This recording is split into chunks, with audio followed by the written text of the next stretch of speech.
তো ও আর কোনো কথা না বলে আমি তাকে খুব সিম্প্যাথেটিক ওয়েতে আমি তাকে ইশারা করে বোঝাচ্ছিলাম যে তুমি দয়া করে বলো যে আমি মরে গেছি। ও কেন বলছে আমি এখনো জানি না, তার সাথে আমার আজ পর্যন্ত দেখা হয় নাই। সে বললো মরে গেছে। ও যেই বলছে মরে গেছে, আর এই যে সৈনিকরা এখানে ছিল ওই প্লাস্টিকের দরজায় এক লাথি মারছে, দরজাটা জাস্ট ভেঙে ওই সামনে দিয়ে পড়লো। পড়ার সাথে সাথেই হলো ও ঢুকেই বলে শালা তো মরে নাই বলে আমার বুকের মধ্যে ওর যে হাতে যে অস্ত্রটা ছিল সেই অস্ত্র ধরলো। কিন্তু কেন যে ট্রিগার টিপি নাই আমি কিন্তু এখন পর্যন্ত জানি না। ট্রিগার আমার বুকের মধ্যে একদম ব্যারেল ধরে সে কেন ট্রিগার টিপে নাই আমি কিন্তু আজ পর্যন্ত এটা বের করতে পারি নাই। আমি যখন দেখলাম কয়েক সেকেন্ড ও গুলি করে নাই, আমি তখন ব্যারেলটাকে এইভাবে ধরে আস্তে করে উপরে তুলে আমি উঠে, ওইটা শর্টকাট ছিল, ওকে আমি এমনভাবে জাপটে ধরে ওই দরজার বাইরে বের করে ফেললাম। তো বের করে আমি ভাবলাম যে আমাকে তো মেরেই ফেলবে, তো অন্তত একটাকে নিয়ে মরি। তো আমি আমার যতটুকু শক্তি আছে শরীরে ওকে চেপে ধরলাম যে ওকে চেপেই মেরে ফেলবো। এর মধ্যে ওর শ্বাসকষ্ট হচ্ছিল সৈনিকটার, যেহেতু আমি আমার সব শক্তি দিয়ে ওকে ধরছি। ও তখন বললো যে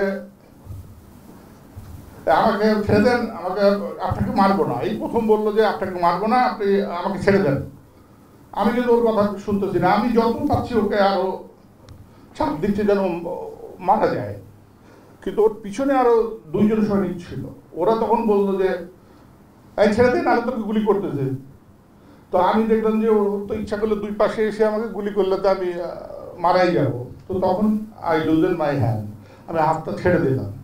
তখন ওই যাকে ধরেছিলাম সে আমাকে বললো যে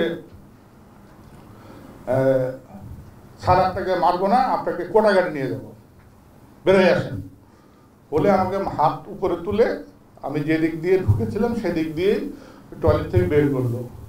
বেরোয় আমি প্রথমেই ডান দিকে তাকালাম, কারণ আমি জানতাম যে দিদিকে ওই জায়গায় দিদির লাশটা পড়েছিল, যখন ওনাকে মারে ওখানে পড়েছিল। আমি তাকায় দেখলাম দিদির ডেড বডি ওখানেই পড়ে আছে। বাঁয়ে তাকায় দেখলাম যে আমার কয়েকজন পরিচিত ডেড বডি আমার সামনে একদম, আমি যেখানে দাঁড়াইছি তার নিচেই পড়ে আছে। ওখানে এরশাদ স্যারের ডেড বডি ছিল, মুশিউরের ডেড বডি ছিল, আরো আমি যাদের ছিলি সব ওখানে পড়ে রয়েছে।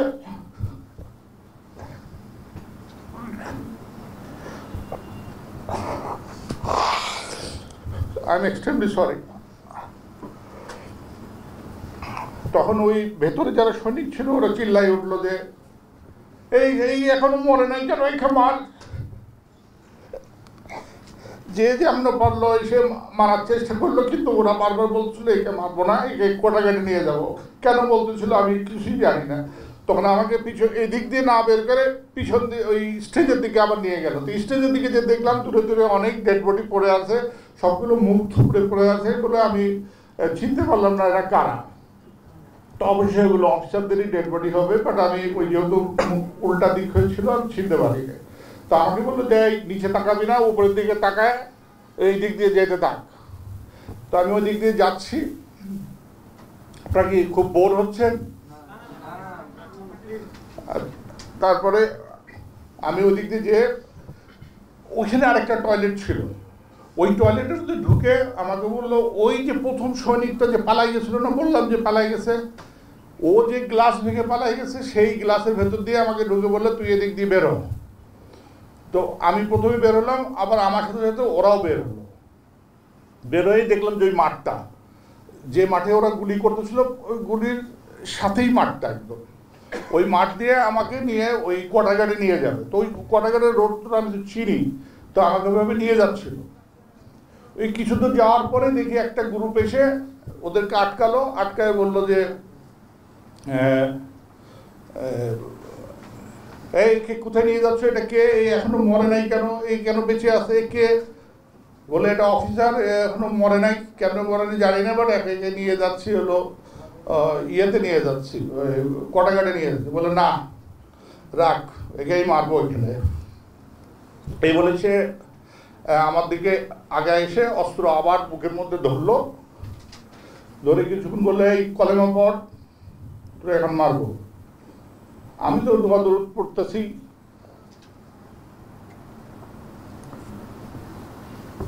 হঠাৎ সে বললো যে যা তোর ছেড়ে দিলাম, যাই নিয়ে যা বলে আমাকে আবার ওরা নিয়ে যাওয়া শুরু করলো। ও কিন্তু আর গুলি করলো না, করে আবার যেতে যেতে দৌড়ে যাচ্ছি।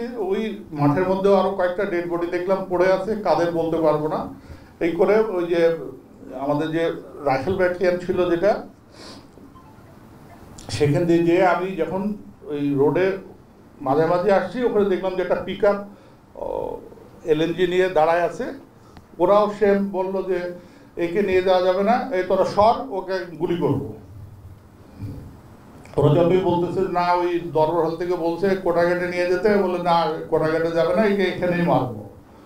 এর মধ্যে দেখলাম একজন সৈনিক আমার কাছে, মাথায় ও অবশ্য মোটরসাইকেলে হেলমেট পরা ছিল লাল রঙের, মুখে ফুলের টুকরো যেও না, একটা বড় হাতুড়ি নিয়ে আমার দিকে আগায় আসতেছে। তো ওর আগানো দেখে আমি যখন ভাবতেছিলাম এই বুঝে তাহলে হাতুড়ি দিয়ে আমাকে মারবে মনে হয়। তো একবার আল্লাহ কাছে বলছে, আল্লাহ তুই আমার গুলি করে মারো, ওই হাতুড়ি দিয়ে যেন আমাকে না পিটায়।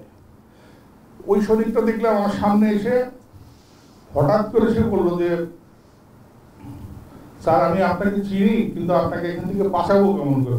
আমি প্রথমে ওর কথা বিশ্বাস করতেছিলাম না। আমি তো ওকে চিনতে পারছিলাম, যেহেতু হেলমেটের মধ্যে আছে আমি চিনি না। পরবর্তীতে আমি জানছি ও হচ্ছে সিপাহী নজরুল, আমার সাথে কোনোদিন চাকরিও করে নাই, বাট সে ছিল ওই RP ছিল, রেজিমেন্টাল পুলিশ। তো ওই গেট দিয়ে গেলে পরে মাঝে মাঝে হাই হ্যালো হয়েছে, এছাড়া তার সাথে আমার তেমন কোনো পরিচয় নেই। তো সে আমাকে, আমি তাকে বললাম তুমি আমাকে কোনো রকমে গেটের বাইরে পার করে দাও। বললো স্যার এটা সম্ভব না, এখানে গেলে আপনাকেও মেরে ফেলবে, আমাকেও মেরে ফেলবে। পরে সে আমাকে ওই ধাক্কা মেরে নিচে ফেলাই দিয়ে ওদেরকে বলে যা তোরা যা, আমি একে ব্যবস্থা করতেছি বলে আমাকে টেনে ওই পাশে যে বিল্ডিং ছিল ওই বিল্ডিংয়ের মধ্যে ঢুকালো। ওইটাই ছিল রাইফেল ব্যাটালিয়ানের সিওর অফিস। ওর ভিতরে ঢুকায় বললো চলেন আপনাকে স্যার উপরে নিয়ে যায়। তো উপরে যখন ওইখানে কিন্তু ডিএডি তৈরিদের অফিস ছিল নিচতলায়। ডান দিকে যখন যাই তখন দেখতেছিলাম যে তার আগেই বোধহয় ডেড বডি সবখান থেকে নামিয়েছে, সব ব্লাডগুলো তখন শুকায় নেই, কাঁচা ব্লাড। ওই যে লাশ টানলে আপনার ব্লাডগুলো সিঁড়িতে দাগ থাকে না, ওই ব্লাডগুলো তখনও কাঁচা আছে। তো আমি আর উপরে ওঠার সাহস করতেছি না, কারণ আমার কাছে তখন মনে হলো যে উপরে নিয়ে যেয়ে মারবে মনে হয়। এর আগের ডেড বডিগুলো বের করে ফেলছে, এখন বোধহয় আমাকে মারবে। তো আমি আর সিঁড়িতে পা দিচ্ছি না। তো ও আমাকে বললো যে স্যার উঠছেন না কেন, উঠে আসেন। তো বাধ্য হয়ে আবার ওর কথা শুনে উপরে উঠলাম। তো আমি উপরে উঠে তাকায় দেখলাম যে ওই রাইফেল ব্যাটালিয়ন সিওর অফিস থেকেই ডেড বডিগুলো বের হয়েছে, একদম ওই ব্লাডের দাগগুলো সব আছে। তার মানে ওখানেই কোনো অফিসার ছিল, তাকে মারছে। মেরে আমাকে উপরে নিজেদের 4 তলায় নিয়ে গেল। ওইখানে কিন্তু আমি কোনোদিন যাইনি। ওখানে পর যে দেখলাম অনেক স্টোর, ওইখানে নিয়ে যাওয়ার পর প্রথমে একবার বলতো আপনি ছাদে চলে যান। তো ছাদে কিন্তু অনেক সৈনিক ছিল, আমি ছাদে যাবো না। তখন ওখানে একটা টয়লেটে নিয়ে গেল। টয়লেটের প্রথমে ঢুকতেই একটা বেসিন ছিল, বেসিনের পরেই টয়লেট। বললো ও কিন্তু ওই টয়লেটটা ঢোকে না, তার আগেই বললো যে আপনি ভেতরে ঢোকেন। তারপরে হচ্ছে হলো ও চলে গেল। তো যাওয়ার সময় বললো যে আপনার মোবাইল নাম্বার দেন। আমার কাছে তো মোবাইল নাই। তখন বললো যে তাহলে আমি যাই স্যার, বেঁচে থাকলে দেখা হবে। তখন ওকে আমি জিজ্ঞেস করলাম যে তোমার নাম কি। ও র্যাঙ্ক ট্যাঙ্ক কিছু বললো না, শুধু বললো যে নজরুল।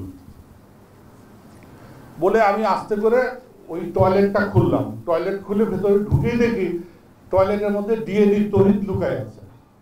আপনারা যে ডিএডি তহিদ আপনারা যার কথা শুনেছেন যে এটার সাথে জড়িত, ও কিন্তু ওই টয়লেটের মধ্যে লুকায় আছে। ওকে দেখে আমি বললাম তুমি এখানে কেন? বলে স্যার আমি এখানে আসি যদি আমাকে মেরে ফেলে। তাই তুমি কি দরবার হলে ছিল না? ও বললো না স্যার, দরবার হলে ছিলাম না। তো তুমি কই ছিল? তো বললো স্যার ওই যে আপনারা দরবার থেকে টি ব্রেকে যাবেন, আমি স্কাই রুমে ওই টি ব্রেক ম্যানেজ, ও আমাদের আমার ম্যাথ সেক্রেটারি ছিল।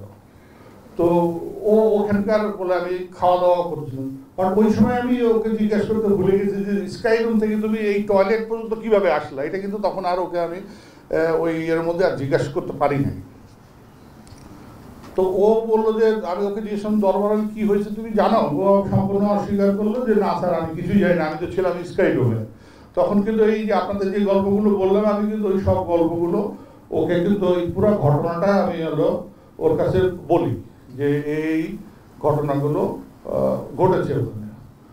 তো ওকে আমি বললাম তুমি এগুলো কিছু জানো না, বললো না স্যার আমি তো পালাই এখানে লুকায় আছি। তো যাই হোক ওখানে বসে থাকতে থাকতে ওর সাথে আরও অনেক ঘটনা আছে, সেগুলো আমি বললাম না, ছোটোখাটো। এর মধ্যে দেখলাম যে 2টা কি 2:30টার দিকে দেখলাম কে যেন আসতেছে। ওর মধ্যে ও আবার বললো স্যার দুইজনে যদি টয়লেটে থাকি তাহলে হয়তো কেউ আসলে মেরে ফেলবে, তা আমি একটু দূরে আপনার থেকে বসি, আপনি টয়লেটের ভেতরে থাকেন। ওর বাইরে বেসিনের সামনে যেয়ে বসলো। তো দেখলাম কিছুক্ষণ কে যেন আসতেছে, ও বেরোয় গেল। দেখলাম ওদের দুইজনের মধ্যে খুব কথা কাটাকাটি হচ্ছে, বাট কী কথা কাটাকাটি হচ্ছে আমি এটা বুঝতে পারতেছি না। তো আমার ওই সময় ধারণা হয়েছে যে বোধহয় ও বলছে ভেতরে ওই কর্নেল জামান আছে, আমাকে মারে নাই কেন, এই নিয়ে বোধহয় কোথায় কিছু হচ্ছে, এটা আমি যেমন বলছি আর কি। তা আমি কিন্তু একদম দরজার ফাঁকে লুকায় আছি। এর মধ্যে দেখলাম যে আস্তে আস্তে ভেতরে একজন ঢুকলো। তো ওকে দেখে আমি দেখলাম যে ডিএডি রহিম, ও আমার কোয়ার্টার মাস্টার ছিল। আমি যখন সিগন্যাল সেক্টর কমান্ডার ছিলাম তখন হচ্ছে সে আমার কোয়ার্টার মাস্টার ছিল। তো আমাকে এসে স্যালুট করে বললো যে স্যার আমরা এখন যাচ্ছি, আমাদের জন্য দোয়া করেন। তো আমি যে ইসলাম কোথায় যাচ্ছ, বলে স্যার প্রাইম মিনিস্টারের কাছে ডাকছে, আমরা সবাই যাচ্ছি, আমরা ওখানে ওনার প্রতিনিধি হিসাবে ওখানে যাচ্ছি। তো ওই সময় আমি কিছুটা সেলফিশের মতো ওকে বললাম যে তুমি এক কাজ করো, তুমি যাও, ওই তহিদকে আমার সাথে রেখে দাও, না তহিদ যদি চলে যায় তাহলে তাকে মেরে ফেলবে। বললে না স্যার থাকা যাবে না, আমি একবার যাবো না বলছি, এই দেখেন স্যার আমার পায়ে এমন করে মারছে যে হলো আমি হাঁটতে পারছি না। আমি দেখলাম সে একটু খুঁড়ায় খুঁড়ায় হাঁটতেছে। এই যে ডিএডি তহিদি আর ওই ডিএডি রহিম চলে যাওয়ার সময় সে আমাকে বললো স্যার দোয়া করেন, ইন্নাল্লাহ মা'আস সাবিরিন আর ইন্না লিল্লাহি ওয়া ইন্না ইলাইহি রাজিউন, এটা পড়তে থাকেন স্যার, বেঁচে থাকলে আমার দেখা হবে। এই বলে কিন্তু তহিদ আর হলো ডিএডি রহিম ওই ঘর থেকে চলে গেল। এই যে গেল, আমি ছাড় পাওয়া পর্যন্ত কিন্তু আর ওরা আমার এখানে আসে নাই, বা আমাকে বাঁচানোর জন্য ওরা কেউ আসে নাই, বা কাউকে আমাকে ধরে নেওয়ার জন্য এখানে কাউকে পাঠায় নেই। আমি কিন্তু পরবর্তীতে আমি একটু শর্ট করতেছি যে পরবর্তীতে আমি ওখানে ধরা পড়ি। পরের দিন আরেক গ্রুপ সৈনিকের কাছে আমি ধরা পড়ে যাই, ওখানে ওর ভেতরে আমি লুকিয়ে আছি। এর মধ্যে অনেক ঘটনা আছে, আমি ছোট করে শর্ট করে বলছি। এর মধ্যে তারা আমাকে প্রথমে মেরে ফেলবে বলে গুলি করা শুরু করলো, কিন্তু পিছন থেকে আরেকজন সৈনিক এসে বললো যে ডোন্ট শুট হিম, ইংলিশেই বলছে। ওই লোকটাকে আমি এখনো দেখি নাই, বাট দেখলে আমি এখনো চিনবো, কালো করে গোলাকার মুখ। বাট আমি অনেক খুঁজছি মিডিয়ারে, তাকে কিন্তু আমি পাই নাই। বাট ইংলিশে কথা বলতেছিল, ডোন্ট শুট হিম। দিয়ে আমাকে বললো যে স্যার ফলো মাই ইনস্ট্রাকশন। দিয়ে আমি কি করতে হবে বললো যে আপনি দৌড়ে তালে তালে করেন। তো আমি তো যতটুকু করার চেষ্টা করতেছি, সে বললো স্যার এইটা আপনার দৌড়ে তালে আরও জোরে জোরে করেন। এরকম করে আমাকে সে উপর থেকে নিচে নামালো।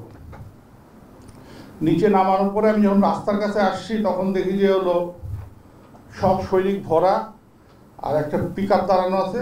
আর আমাকে দেখার পরে মনে হলো যে মৌমাছির মতো সব দৌড়ায় এসে যে এই শালা এখনো মরে নাই কেন। সবারই একই প্রশ্ন, এ এখনো মরে নাই কেন। তো যাক, এর মধ্যে আমি একদম নিথর হয়ে আছি, আমি আর কিছু বলছিও না, কথা কোনো কিছু বলছি না। সব বলার পরে আমি যখন হঠাৎ পিক আপের দিকে তাকাই দেখি আমার যে একজন সিগন্যাল সেক্টর কমান্ডার ছিল, আমার যে ড্রাইভার সিপাহী আজাদ ওই গাড়ির মধ্যে বসা। তো আমি ওর দিকে এমনভাবে তাকাইছি যে যে ছেলেটাকে আমি এত উপকার করছি এই গাড়িতে, এবং কিচ্ছু বলছে না কিন্তু যে আমার স্যারকে মানিস না বা কিচ্ছু বলছে না। যাক, এটা বোধ হয় আল্লাহরই রহমত। হঠাৎ দেখলাম যে ও ওখান থেকে বললো যে এই স্যার কেউ মারবি না।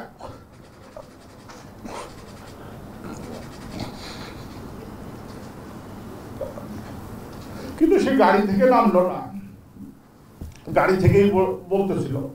এর মধ্যে আমাকে বললো যে এই নিয়ে চল, কটা গাড়ি নিয়ে চল। কিছু দূর নিয়ে যাচ্ছে, ধাক্কা মেরে মেরে নিয়ে যাচ্ছে। আমি বলছি আমি তো যাচ্ছি, তোমাদের ধাক্কা মারতে হবে না, আমি যাচ্ছি।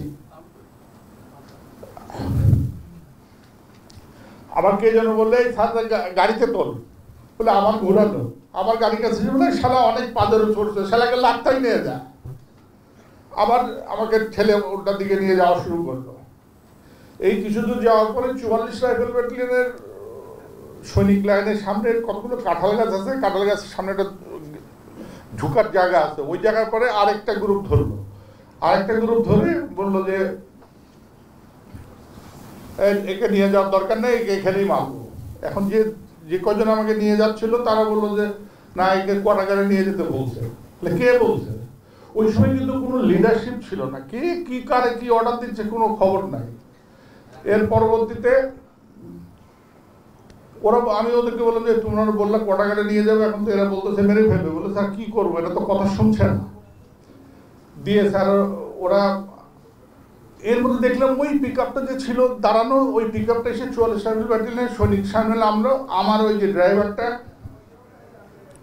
দৌড়াই এখন আসলো আমার সামনে সে এরকম দাঁড়াই দিয়ে বললো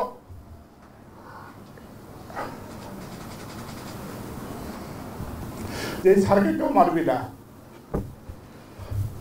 বলে সে আমাকে ধরে এখন ওদের কাছ থেকে ওই আমার ড্রাইভার নিয়ে নিল, নিয়ে আমাকে ওই কাঁঠাল বাগানের ভেতর দিয়ে ওই কোয়ার্টারে যাওয়ার শর্টকাট রাস্তা ছিল, ওখান দিয়ে আমার নিয়ে যেতে। এই যে যখন আমি যাচ্ছি এই মুহূর্তে হঠাৎ একটা সৈনিক দৌড়ায় এসে তার ওই স্টিলের হেলমেট দিয়ে এমন জোরে আমাকে এখানে হিট করলো যে আমি টোলের নিচে পড়ে গেলাম।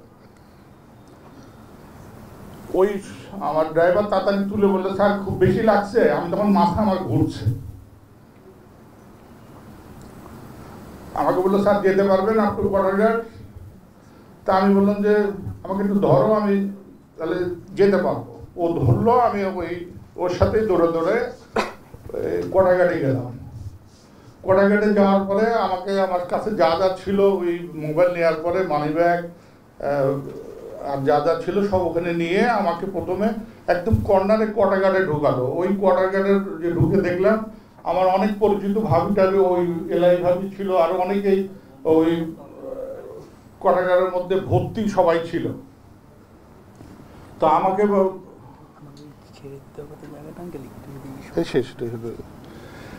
এটার পরে আমি ওই কুনায় ভাবিরা তাড়াতাড়ি আমাকে কুনায় বসায়, ভাবিরা কেউ কেউ আমাকে একটু বাতাস করার চেষ্টা করেন। আমি তখন খুব ঘামতেছিলাম। কিছুদিন পরে আমাকে ওখান থেকে আবার বের করে আরেকটা জায়গায় নিয়ে যায়। ওখানে নিয়ে যাওয়ার পরে ওখানে আমার অনেক আঙ্কেল ছিল। আমি যে আঙ্কেলরা জিজ্ঞেস করছিল যে আমার আব্বাকে, আমি কিন্তু বলতে পারি নাই তাদেরকে যে তোমার আব্বারে আমি ডেড বডি দেখেছি, আমি কিছুই বলি নাই। অনেকে আমার উপর রাগ করবে, সে আঙ্কেল যে আঙ্কেল জানে কিন্তু আঙ্কেল বলে নাই। আমি কি করে বলবো বল যে ওর আব্বারে আমি ডেড বডি দেখেছি? আমি বলি নাই ওই সময় কোয়ার্টারের মধ্যে। যাই হোক এইভাবে করে শেষের মধ্যে আরো অনেক ঘটনা আছে। করার পরে শেষের বিকালে 4টা সাড়ে 4টার দিকে ওই এর মধ্যে আমি এলাই ভাবি সব আরো অনেককে যারা ভাবছিল বলছেন আমার পরিবার কোথায়, আমার পরিবারকে কিন্তু আমি ওখানে খুঁজে পাইনি। তো অনেকে বললো স্যার হয়তো মেরে ফেলছে অথবা কিছু একটা হয়েছে। তা আমি কিন্তু আমার ওই কোয়ার্টারে সব ফ্যামিলি ছিল, আমি আমার পরিবারের কাউকে পাই নাই। তারপরে যা হোক আমরা পরে বিকালের দিকে বেরোনোর পরে আমরা আমাকে সরাসরি মিরপুরে নিয়ে গেল। তারপরে যা করে অনেক ঘটনা আছে। এইটাই হচ্ছে মোটামুটি ওই দিনের 25 তারিখের আমি সংক্ষেপে বললাম। এর মধ্যে আরো অনেক কিছু আছে যেগুলো আমি বাদ দিয়ে বলছি যাতে সময় বেশি নষ্ট না হয়। তো যদি কেউ না